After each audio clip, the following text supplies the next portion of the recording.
Hey guys, welcome back to Raptor's Garage. And last week you saw us unboxing this Glind hot water shower system, and this week we're going to get it installed on the L200. Now I've had a good look through some videos on YouTube. We've chatted with Larry, the guy who owns LVB Overland. Make sure we get some hints and tips on how we install it. We've got our ideas how we're going to do it. It's going to be fairly straightforward on the L200, primarily because we've taken out the EGT cooler. So we've got a nice pipe which runs to the heater matrix that we're going to tap into. But we're going to get under the bonnet, and Paul and me are going to basically install this hot water shower system.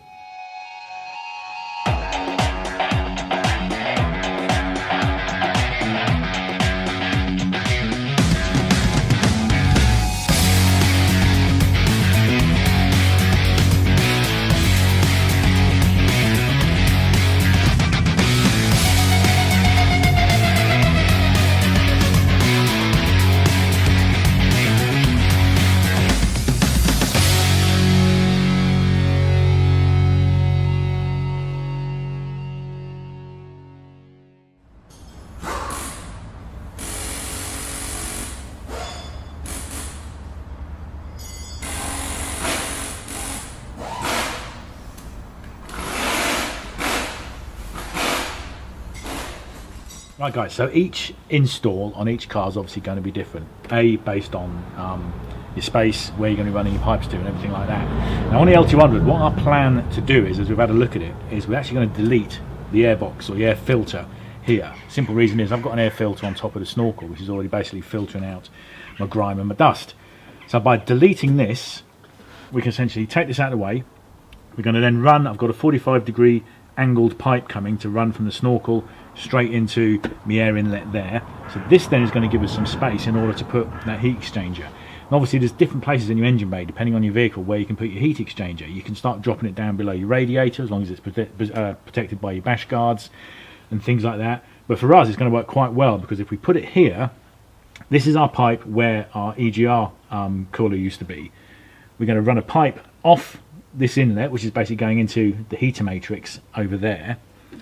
This bent pipe that we kind of like thought, I wonder why that's included in the kit, is actually quite useful, because with a little bit of jiggery we're going to basically connect it to the pipe in there.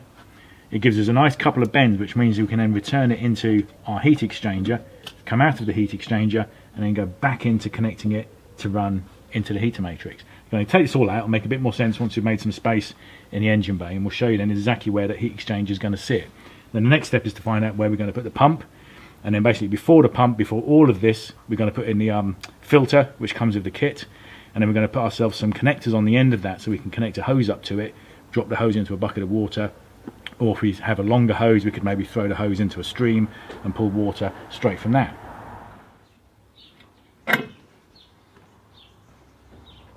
Right guys, so that's the airbox removed, and we've also taken the pipe that was coming off the snorkel into the airbox. Now I know some, obviously before we start all commenting, you can't take your airbox out, you can't delete your airbox. You know, we're aware now we're going to have to do a bit more maintenance on looking after the filter on the top of the snorkel.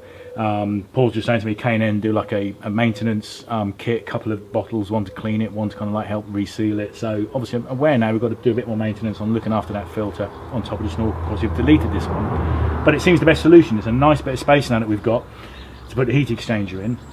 So we're going to bob the heat exchanger in here. Like I said, I've got a 63mm metal piece of pipe coming with a 45-degree bend on it, which I'm going to run from our air intake here across to the snorkel, and then I'm probably going to need a reducer, because I think the snorkel diameter is about 75, just having a quick measure there, so I'm going to have to get a reducer to go from 75 down to the 63 to connect it up at this end. Now you might have to do like a temporary fix today, because those bits are in the post at the moment, but the plan now is we're going to see if we can get the heat exchanger mounted in here, find somewhere to mount the pump, and then start basically cutting into our heater matrix pipe here in order to pipe it through the heat exchanger. Fuck me, that's almost like bob on. It is bob on. It's a bit too lucky. There's two bobs. Line up perfectly. Yeah. Pipes would run in and out. Sort of out. So bring this one out through there onto back. It means the cut that one way around. I've got it. So right. So that's the in. Yeah. So that's the in. Yep, that's right. This is the out. Yep, that's right. Yeah. This that can makes be it a compact unit then. Over the top of it, can't it? Out of the way. Well, what's stopping us? Just even riveting a plate on top of that plate. Yeah. Have it mounted like that. And just leave a flexi connector on the end of that with a quick connector. Yeah.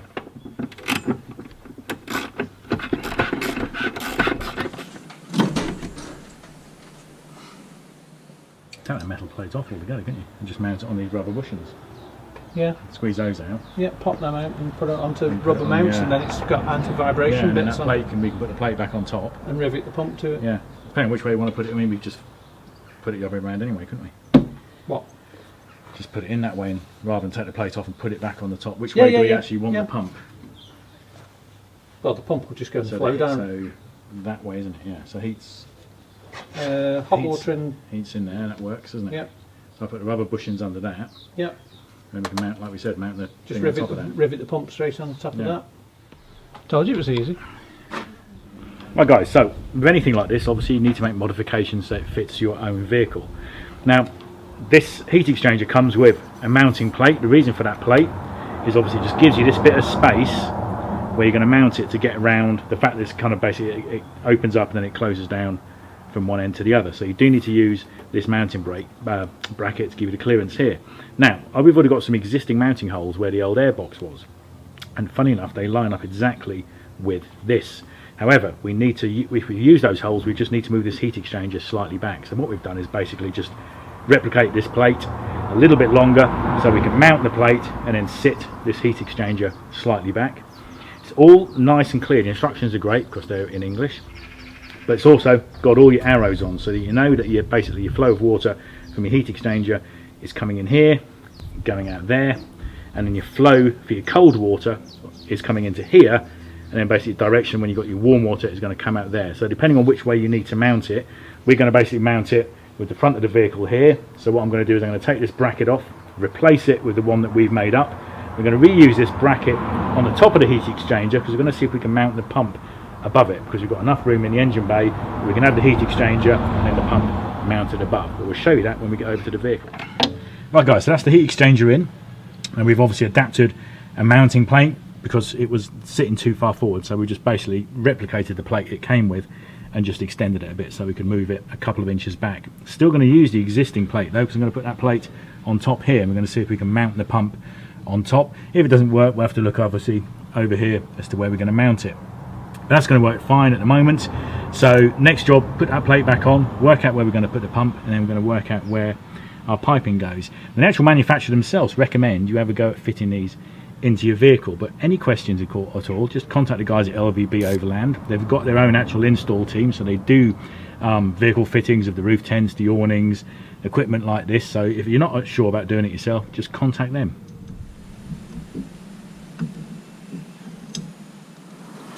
Do we need to rivet a little plate on top of that plate? So I'm thinking, then you can get all four. Yeah, all four mounted. So it needs to come in from wherever we're going to take our feed from. Loop back round and then loop out of here into there, doesn't it? So I need a filter. Well, filter can go anywhere somewhere on that line coming in, can't it? So we don't want to bend too harsh on this, do we, for a kink? So guys, if you ever see watched our installation of the Simple Charge, or Simply Charge it's called, it's the leisure battery charging system we got from eBay from a company called Simply Charge. One of the things that impressed us the most about that is it came with absolutely everything for the installation. It came with cable ties, it came with clips, it came with connectors, everything you could possibly need. There was no point during that installation that we thought, oh, you know what, we need to nip down the motor shop and go and pick up some bits and pieces. And now that me and Paul are starting to open some of these bags and go through all the bits and pieces in here, it's the same with this. I've just discovered that they've actually got nuts and bolts we need to mount our pump. We've got this to go on the end of the pipe where our shower's going to go, which is basically just a cap to close it off. So you undo your cap and then connect your shower hose straight up to that. So when you're finished, you can put your cap on and it keeps all the dirt out. As we were pulling this out, we noticed it says it needs a 4-amp fuse in it. We open a bag, 4-amp fuse is included. So there's nothing we need here apart from making modifications to mount it specifically to the car. But there's nothing for the actual installation of this that we're going to have to shoot out and get, which is great.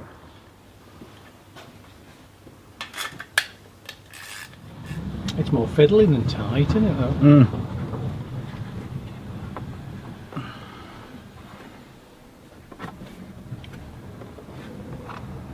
You going to go that way or go round the back the other way? Place like that way. And we can clip it to these, can't we? Yeah, that works. I think then it keeps it out of rubbing anything on this light. Yep. light box and everything here. That works that way. Because obviously this is the one we don't want to leak because this is part of the cooling system, isn't it? Yeah.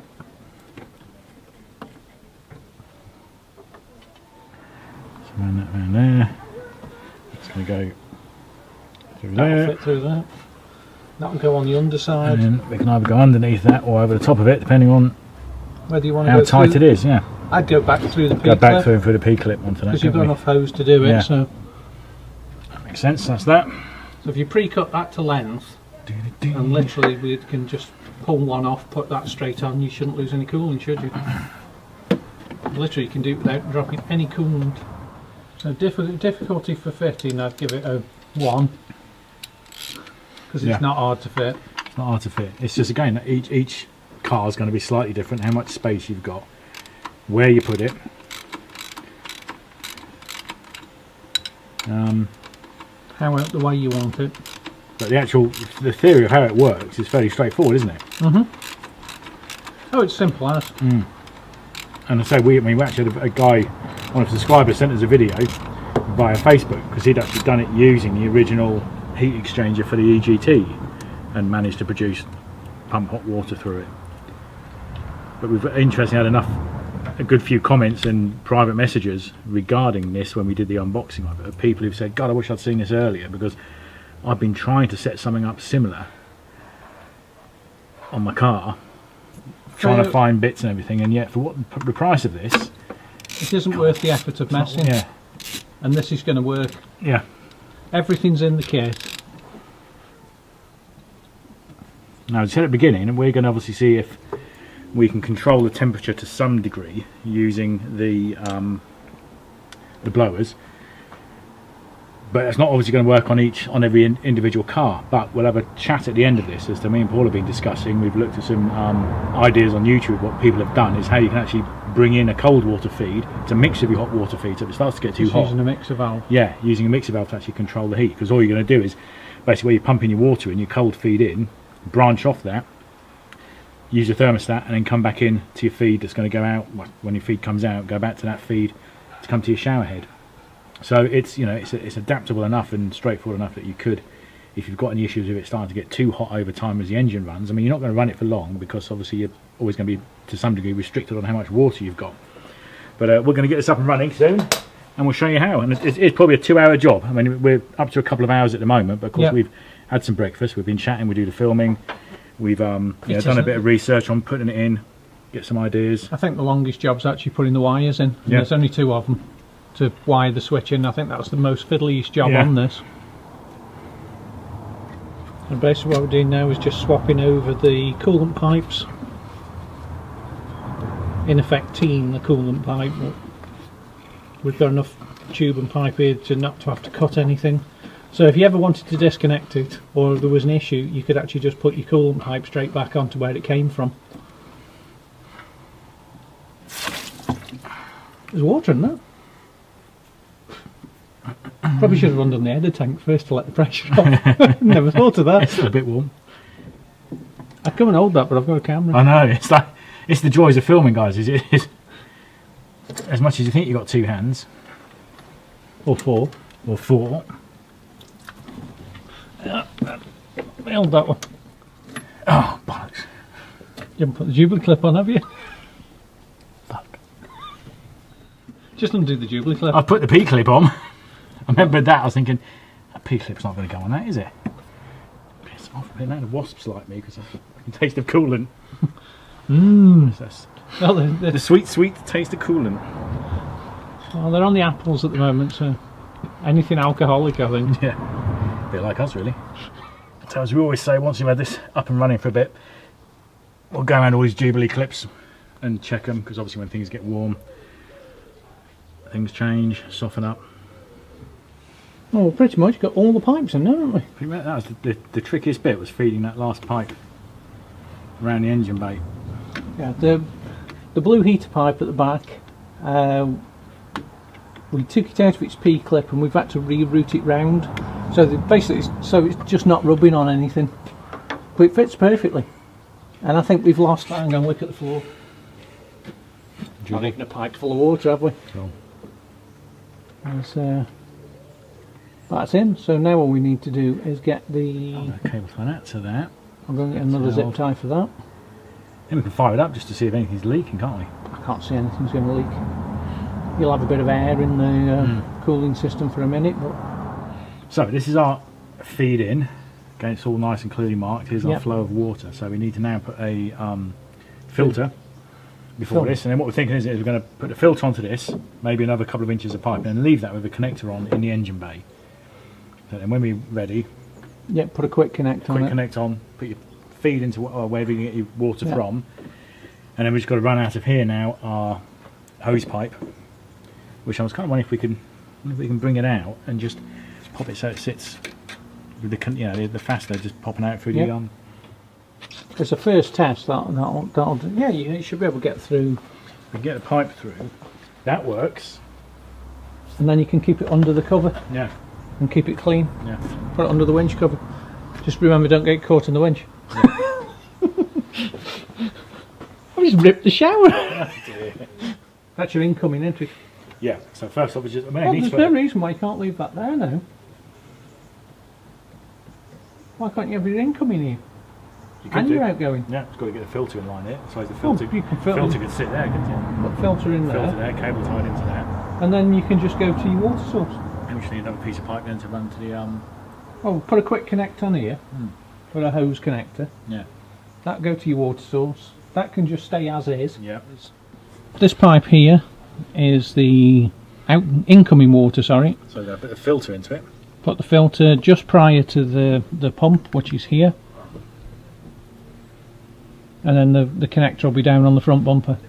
This is a pressure activated pump as well, guys, isn't it? So basically until you actually switch your shower head on, it's not going to start pumping. So you're not going to switch it on your dashboard, send power to it, and it's going to start pumping. It's only going to activate when you turn it on, it will kick in, suck water up to the pump, and should just shut off. Apparently these pumps can be dry run as well. You haven't got to worry about priming them or anything like that. No, they're a vacuum pump. They're good hardy pumps. There's I think that's gone in pretty neat there. Yeah, so we're nearly done, guys. I can't wait to try this out in a minute. He's having a shower. Yeah. You get to see that too. Yeah, I need to wash all the coolant off my hands. You can't get any neater than that, can you? No. It's gone in really nice, isn't it? Just the filter's easy to look at to make sure it's not getting clogged up. There's not any crap in it.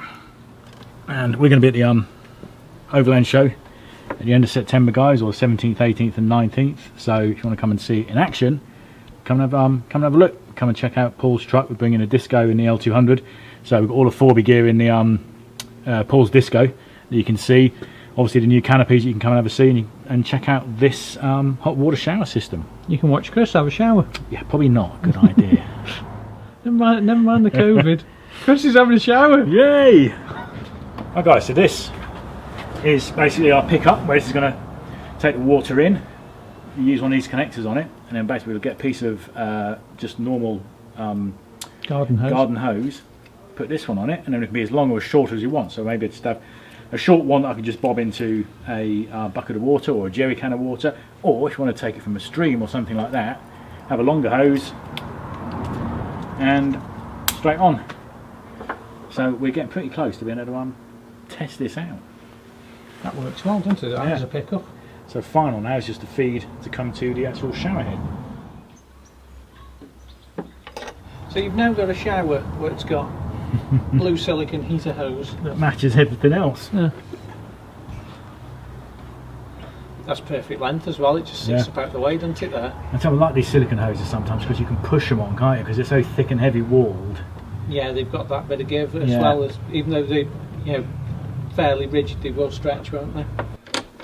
Now, pretty much as far as installs go, this is about as easy as you can get, isn't it? Yeah. It's so simple. Very straightforward. I mean, and it'll be interesting now to see how well we can control the temperature just of the heater. Even though we've made space in the engine bay by deleting the airbox, I think before we'd even got this, we decided to delete that, didn't we? Yeah, because you hadn't realised I'd put that filter on the snorkel. So I was like, oh, you know what, you can make some space up. Because we spoke about putting a second battery in before, haven't we? Yeah.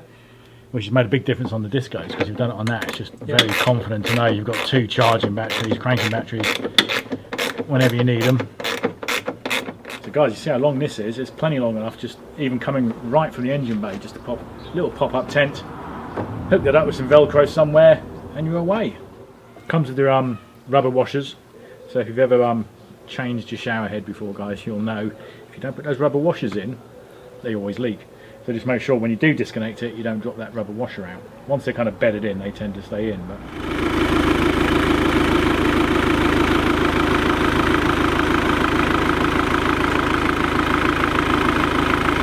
guys, it works really well. We just had the engine on, we've had it running, what, 3 minutes? Not even 5 minutes. No, and it was up to temperature. You could tell straight away that the first burst of water was quite icy cold. It's not too bad here today temperature wise, and started to warm up. Just left the engine running for a couple more minutes, fired it up, and it was a nice, it was a lukewarm temperature. It wasn't in any way felt like it was getting too hot. We could obviously run the car a bit longer. We'll see just what temperatures it gets up to. But it works perfectly. It's absolutely fantastic. So the pump's wired in, so as soon as it still works now, obviously what we're not doing is we're not keeping the heat going through the exchanger, but there'll still be some hot water in the sort of system. So basically all you do is you've got this simple switch here, push it to one side, kicks the pump in. That's still lukewarm at the moment. That's nice and warm now, yeah. That's lovely. And what you might want to do, if you had a bucket for instance and you had your feed from the bucket, is switch your hose on, or your shower head, bob your shower head actually into your feed, so you're just recirculating it, start warming that water up that's going through. So if you're finding it is coming out a bit too cold for your taste, stick that into your bucket of water, flow that water around, so obviously then you're starting to warm the water up that you're feeding into your system in the first place, if you want the water to be that bit hotter. But that is really good. Honestly, that's brilliant. We'll fire the engine up in a minute, we'll show you again with it all running. But yeah, really pleased with that. So guys, we're going to be at the Overland show. If you want to come and see it in action, you're more than happy to fire it up and show you it working. Very simple to install. It might be different from vehicle to vehicle, but certainly in this L200, it's been really simple to install. Just deleting that air box. We've temporarily put a filter in on the end. I'd need to get some hoses to connect up to the snorkel again. But yeah, that's a great piece of kit. Yeah, it's really good, isn't it? Nice and hot as well. Excellent. Yeah, it's really neat as well how it sits in the engine bay. Shower cubicle next. Yeah. Shower cubicle. Well, you get those. You use one of those toilet tents to do this because they've got no base in them. Yeah. It's a long enough hose, isn't it, to go into a. So we had the car was up to temperature. We had no issues with it being too hot. It was a nice lukewarm shower. I mean, let's be honest. I think if you're going to be using this, you're going to use it somewhere hot and in a hot climate. You're not going to come in soaking wet from a wet cold day in the UK and want to have a shower in a little tent.